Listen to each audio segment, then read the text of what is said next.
Welcome to Connected for Good, a community conversation that celebrates Loudoun County's changemakers. I'm Matt Bender, Director of Community Engagement at the Community Foundation for Loudoun and Northern Fauquier counties. Connected for Good is made possible through a grant from the Claude Moore Charitable Foundation, and I'm here today with Stephanie Narancis, Director of Giving for Claude Moore. Today we're speaking with Rory Miott, Chair of the African American Community Alliance, about leadership rooted in service to empower underserved youth and children. From West Point to the United States Army and now to the front lines of community leadership, Rory's path reflects a lifelong commitment to purpose and partnership. Under his leadership, the AACA has championed literacy, mentoring, and the idea that when organizations work together, everyone rises. We're excited to talk with Rory today about what drives him and how leadership can strengthen communities. Rory, welcome to Connected for Good. Thank you. Yeah. To begin, why don't you just share a little bit about yourself, your background, and what led you to where you are today? So I believe that a lot goes back to my parents. My dad was in the Air Force, so we were a military service family, and I think that a lot of him rubbed off on me. He was also a leader. He was a senior master sergeant, so he had a department that reported to him. So I got to see him work very hard, even as an airman first class, all the way to being a senior master sergeant in the Air Force. So he definitely put some order, but he also was a life of service, and that we believed in that. So that led me then to the military myself. Got it. Well, Rory, in preparing for today's podcast, I did a little research on you, and this is what I found. So not only are you a West Point grad and a former Army officer, and I want to say thank you for your service and happy belated Veterans Day. Thank you, Steph. But what I also found out is that you've been an active nonprofit leader in Loudoun County for over 20 years. You have won the President's Volunteer Service Gold Award. You're a board member of the MLK Diversity Engagement Foundation. You're a founder of the Henry O. Flipper Memorial Foundation, which, based on what I was reading, is a mentorship program for West Point students. You are a current appointee to the Community Service Board of Loudoun, which oversees the county's policies on services of mental health and Mental substance health abuse. services, yes. Yes, and oversees what the county does. You are an Alpha Phi Alpha fraternity chapter president Former and president. former president, and which I know that the fraternity does a lot of community outreach. Yeah. You are a team captain of the March of Dimes. You are a board member of the JGH Education and Charitable Foundation, which provides, scholarships to youth. And how I know you, just in the last few years, is you're also chair of the board of the African American Community Alliance, or the AACA. So that's a lot that you have Yeah, it going is. on. And it's important to you to lead, like you want to be an example. So I think that this is just quite a lot that you're doing. I don't know when you sleep exactly, but now you've talked about your parents and how they influenced you and really created that desire to serve. Could you talk a little bit more about that and why it's important you to be an example and why you're taking all this on and how maybe the military has shaped some of those? Because What I would say is that we moved to Hampton, Virginia when I was in the third grade. And we moved to a very important community called Aberdeen Gardens. And the feeling within the community helped itself, right? People helped one another. And I think that the AACA is in that vein of us helping one another, right? Our neighbors, other community members in Loudoun County. And so we see, that when one succeeds, we all succeed. It is not a case of saying, I've got mine, you need to get yours. That's something that my parents never did.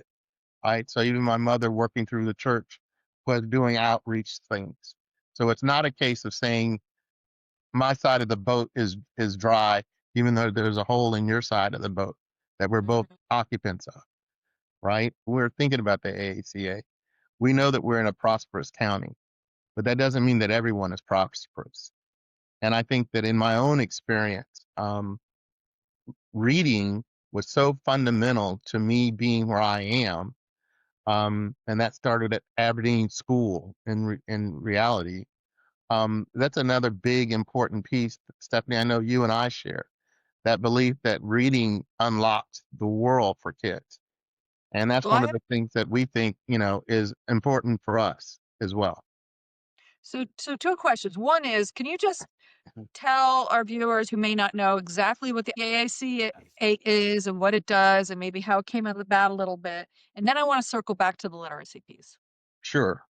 So the AACA was um, brought together. I think Jim Roberts had a relationship with Jay and had a vision which we share, right? So Jay's vision um, was that, people just need a hand.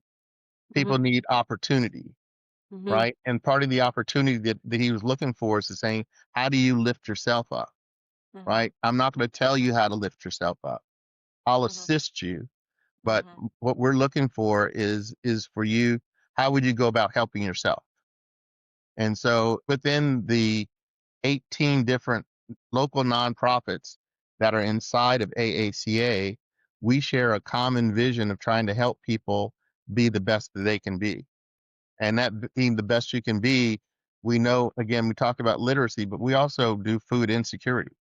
So we're in about 30 schools in the county where we're also providing either mentorship and/or snacks for weekends, and also snacks and food during the summer for kids, because we know that the school a lot of times is the major source of nutrition for a lot of kids. So when we're looking to lift the community, we know that, again, we also have training programs for adults, but we know that when we get to the kids, and if we can inspire kids, they go a long way. They can go a very long way. And I feel that way about myself as well. So the African American Community Alliance is a network of about 18 different organizations led by uh, Black leaders, or they serve. Explain exactly like who the membership is and what they do, and also why are you coming together like this? And have you found value of working together in this sort of alliance as opposed to, I know all these organizations have done great things in the past and been operating for a long time. So talk a little bit about the coming together and why creating the alliance. Yeah. So one of the things that we know that we were 18 organizations operating separately, Hmm. right? And a lot of times our impact was fairly narrow. It's within the resources that we could pull together, including, the volunteers that we could bring, the ability to communicate. Those things are important in terms of being able to coordinate efforts to actually increase the impact within the county. None of us are strong enough to handle all the problems in Loudoun County, and even together, we're not Hmm. strong enough to handle all the problems that exist in Loudoun County, or challenges that exist in Loudoun County. But we can increase our impact. We can get better at delivering services. We can learn from one another. So we're trying to get the synergy of these organizations to come together. And some of these organizations are well over 100 years old, nonprofits. They're over 100 years old. So it's not like we're organizing them to be themselves, but we're trying to say, when we coordinate, we can actually impact more kids, more families. We can actually improve things across the board. So when we do things, one of the members does a family free shopping spree where they collect clothes over the whole summer, so that in September they have a department store like environment in a gym where families can just come in and, given a shopping bag and given personal shoppers, go around Hmm. and find the things that they need. And in September they had over 500 people that actually came through the family free shopping spree. So that in its case is another example of where we try to come together, help one another to actually produce something for the community. And I think that that's what we're about. Well, that's very exciting.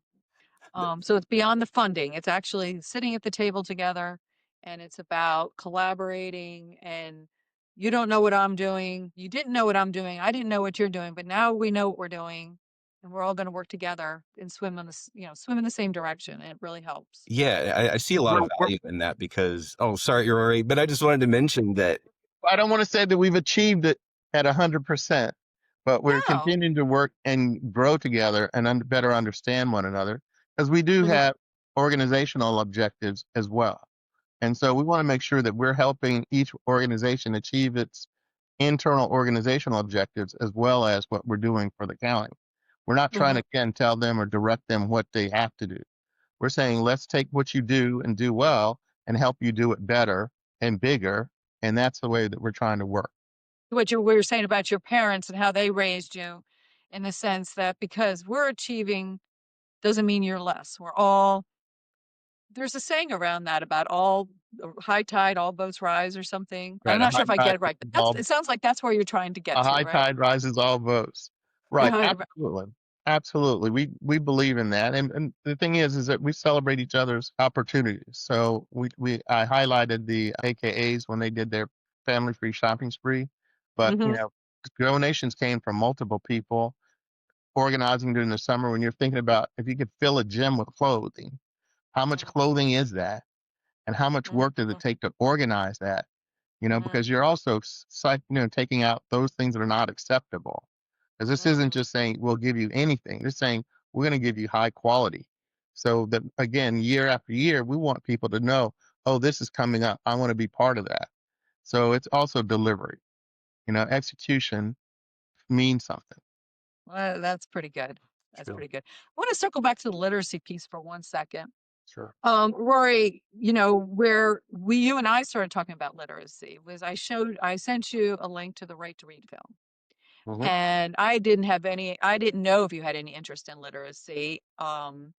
But it was a pretty powerful film about how minorities are kind of losing ground in the area of literacy and therefore education, because if you're not reading, you're not getting you're not going to be able to be educated. And then you were immediately on fire.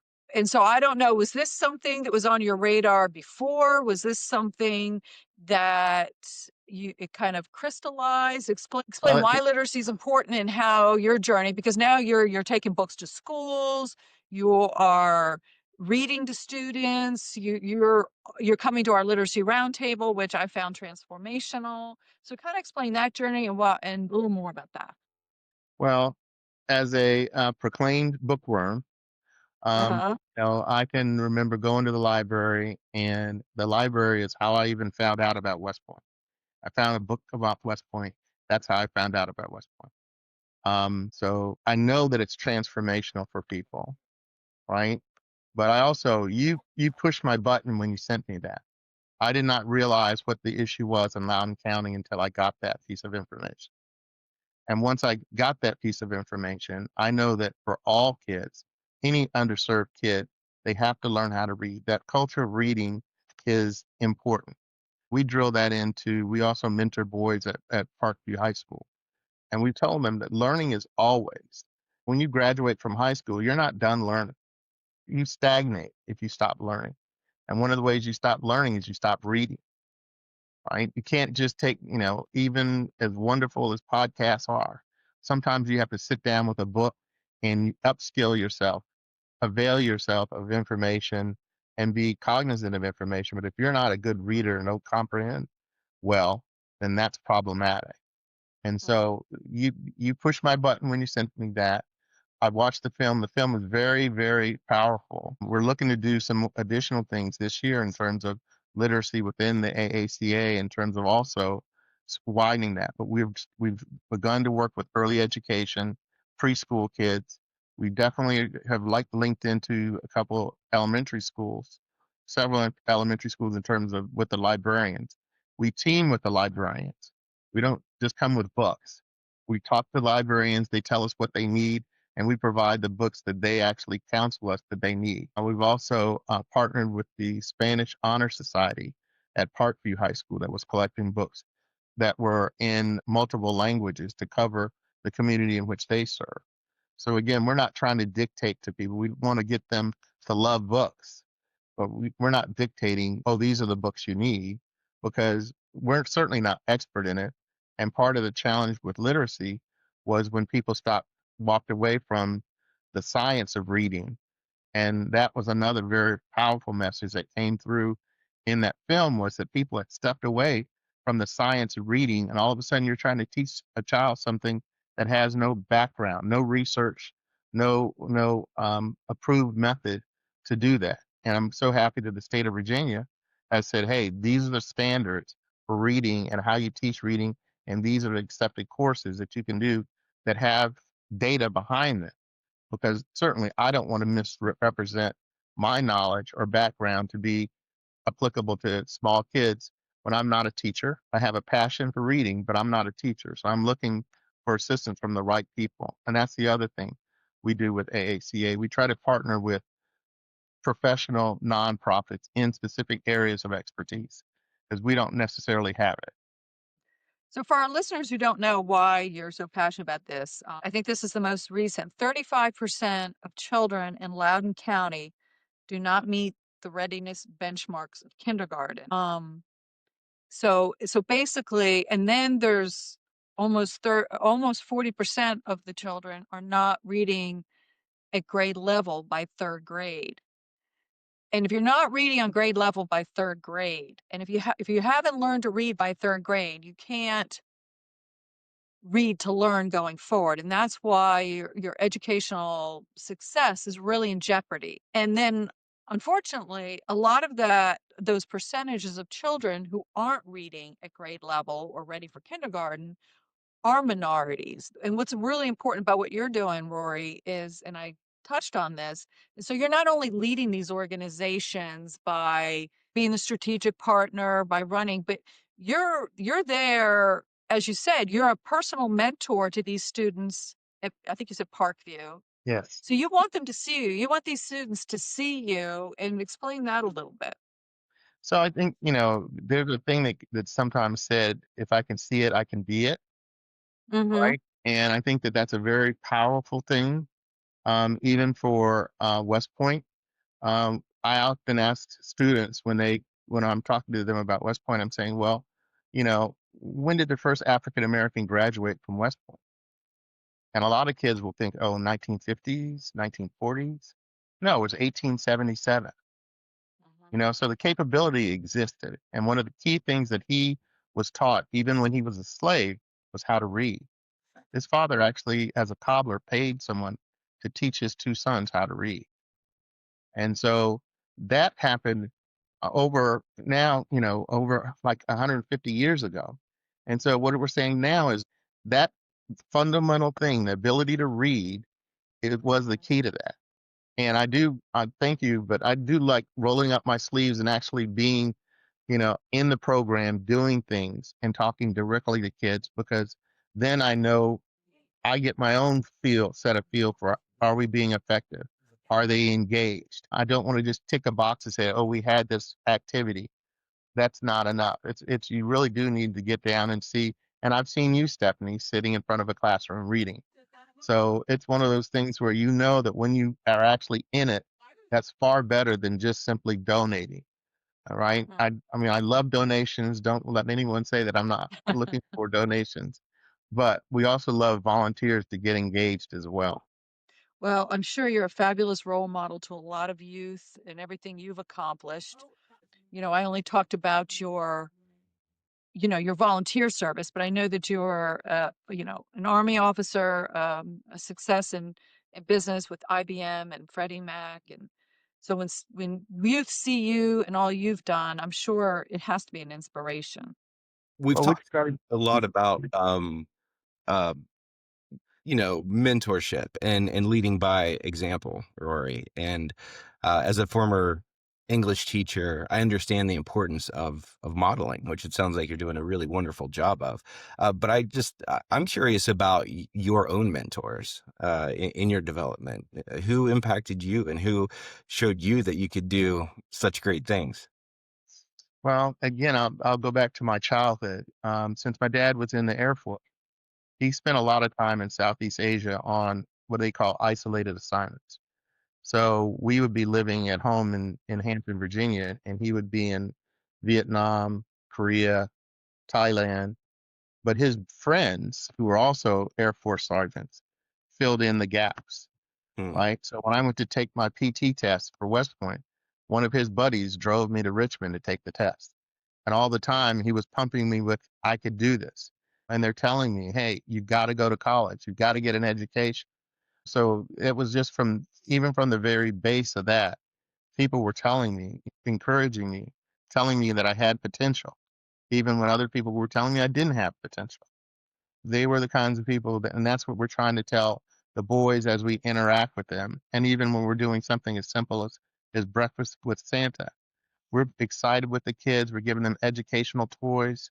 We're interacting with them, playing games with them with our breakfast with Santa and our Christmas toys for kids project. So we're trying to encourage children all the time and set a role model, right? First of all, AACA is services are for everyone. Mhm. We do not discriminate. We do not segregate. You know, whoever shows up, we provide the service to. Hmm. You know, we're not looking to say it's only for African Americans. It's just that these nonprofits were based as African American organizations, but the services are for whomever needs them.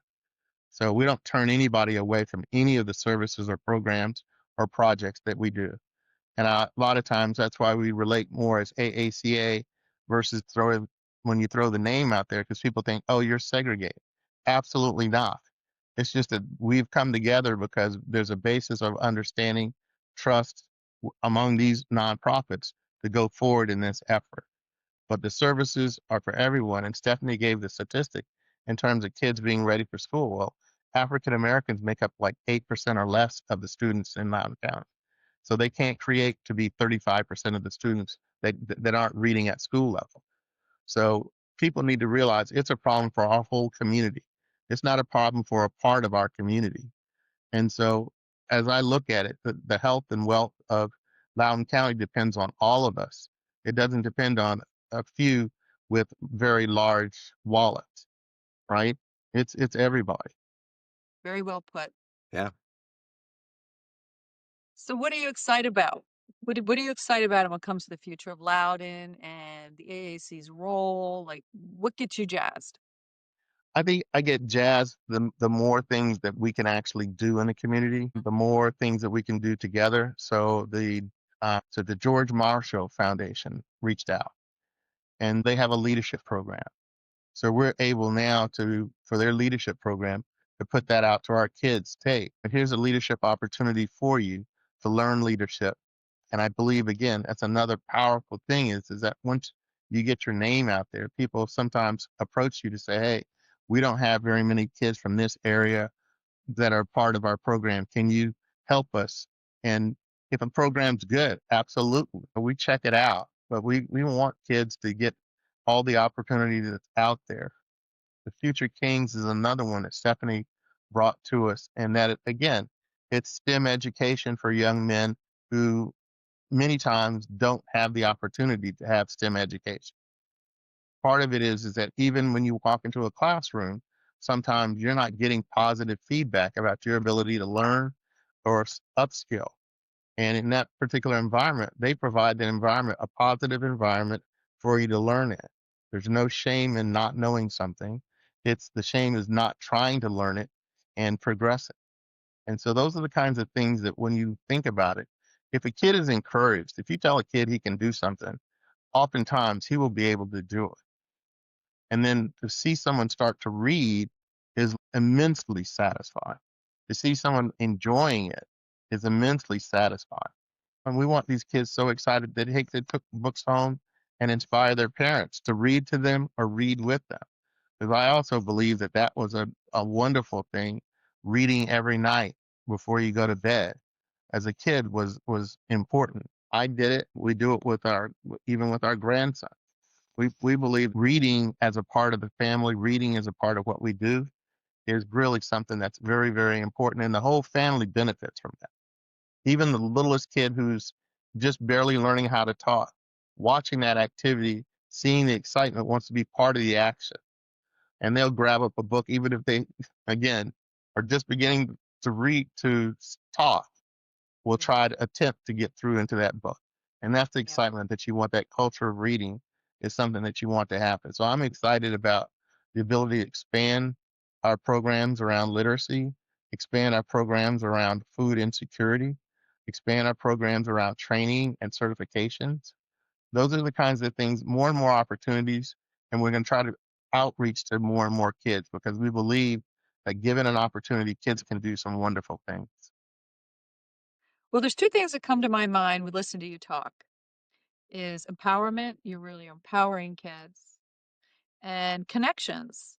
Just you mentioned only two connections, Future Kings and George Marshall, but those are really important is always to, your role in the community is to get out there, make connections and collaborate. And I think it's just all very exciting. And I know that I'm throwing this out at you. But do you have any anecdotal stories, like any feel good, either uh, kids that you saw, that you've worked with over the years, you saw something in them and where they are today? I know a few of your organizations give away scholarships or just some good feel good and a story of either about an organization or a person that, you So know, I know this is going to be a little West Point heavy, but every year, JGH, one of our member organizations, gives out academic achievement awards. And so one thing that we understood was in today's hyperinflated grade point average, everyone is touting the kids with 4.2, 4.5 grade point averages. But the academic achievement awards is for any kid that's a B average or better. And so mhm. every year we started with middle schoolers around eighth grade, and we give out these achievement awards. It's just a piece of paper, but it's a recognition that they're doing well. So a couple years ago, I was at one of the achievement awards. It was at one of the high schools in Sterling, and a young man walked up to me, and he was in college. He wasn't just in college; he was actually a West Pointer. He just finished his first year, his plebe year, and he said that I've been getting these achievement awards since I was in the eighth grade. It inspired me to work harder, and I was able to go to West Point. And so to me, again, it was a little thing. It's a piece of paper and cake. We have cake and punch, but it's just Mhm. that piece of paper and the recognition and the people that are awarded, the kids that are awarded, bring their families. So even if you're only awarding 100 kids, there's 300 people there because they brought mom, dad, little brother, little sister, sometimes even grandmothers have shown up for these academic achievement awards, which is again just a recognition that you're doing well and we want you to do better, right? And it's just one of those things that is good. I mean, even follow on to that, for JGH also gives out college scholarships. And several years in a row, we've had kids who've been gotten the college scholarship and gone on into college. And one young lady right now was in the top 5 graduates at UVA 2 years ago. Oh, wow.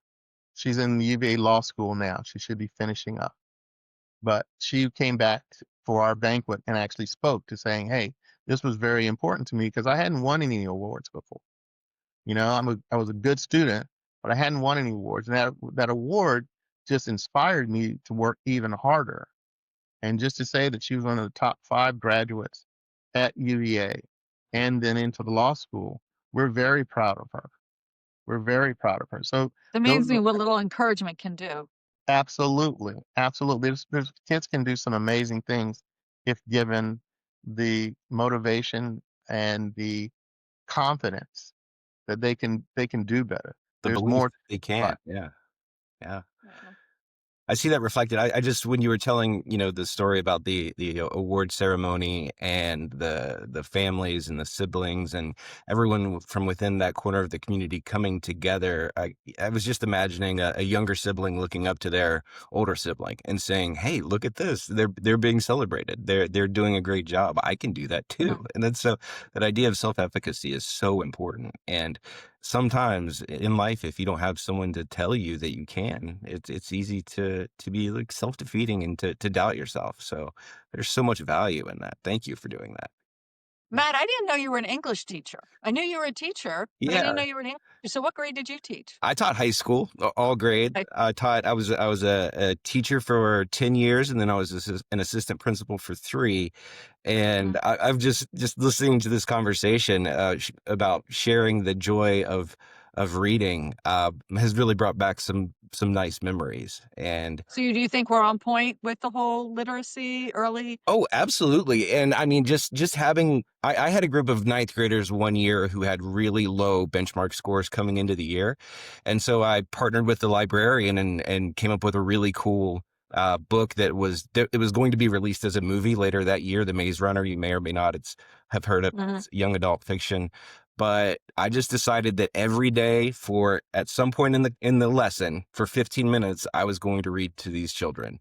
And that's all it was. I didn't expect anything from them other than to pay attention and enjoy it, and it absolutely had an impact. So, It did have impact. yeah, you're on the right track for sure. I don't know if you know about these, but I have 3 rapid fire questions for you. Okay. You're on the spot. And okay. So, Rory, what is your favorite Loudon community event? I'd have to say my favorite Loudoun County event is the family free shopping spree because you get to Okay. see all the family there. The kids are excited. All the things that they get to pick out clothes. They get to pick out every now and then. We have some toys and books. So the books that we have there always go. So I like to see families enjoying life together, and that's Mhm. one thing the family free shopping spree absolutely does. Okay, so next question. What is your favorite place in Loudon to get a cup of coffee?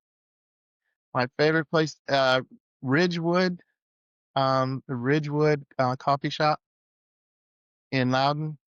Where It's is right that? there, going by the church, on Which one? Ridgetop Circle. It's on Ridgetop Oh, Circle. Rich Cup Circle. Okay. Yes, the Oh, Ridgetop okay. I'll Circle. have to That's check my that one. I favorite. haven't been to that one. It's a great place, great atmosphere. All right. Okay. Last but not least, the one must-see place in Loudon if you're visiting from out of town. Hmm. I like downtown Leesburg. Okay. I just like going to the different shops and things that are there. I think that it's, the restaurants, it has a nice little clutch of restaurants there, a couple little art shops and antique shops and coffee Mm, shops and coffee shops. and Yes. ice cream. Yeah. Yeah. Ice cream's All the important. important things. Yeah. That's right. Don't forget the important things. But yes, downtown Leesburg, I always like taking people down there. Well, Rory, we can't thank you enough. If Rory, was there anything else that you wanted to say in closing? I think I think again, the MLK Day is another day. One of our organizations does MLK. It's one of the other exciting events. If you want an exciting event, always on MLK Day, always starts from the courthouse at 10 a.m. Um, and that is another exciting. Thousands of people of all different. It's a diverse crowd that shows up and walks together and marches together, and an exciting program. And I would be remiss if I didn't tell you that AACA is having its first fundraiser February 14th on Valentine's Day. The Power of Pink, loving our community. I love it. Um, it's a Power of Purple, and it will have a Prince tribute band. So that's why it's Oh, purple. have fun. And so it should be a great event. We're looking to bring the whole neighborhood together, whole community together to celebrate and love Loudon. Excellent. Rory, I heard you say one word a number of times right there, and it was together. So Yes. thank you for being here today, of course, but more importantly, thank you for being such a meaningful leader in our community and making this a better place to live. So thank you for that. I also want to say thank you to anyone that's listening, and I want to remind everyone that every act of generosity, every partnership, every story of connection strengthens this community that we share. So follow and subscribe wherever you listen, and until next time, stay connected for good. Thank you very much.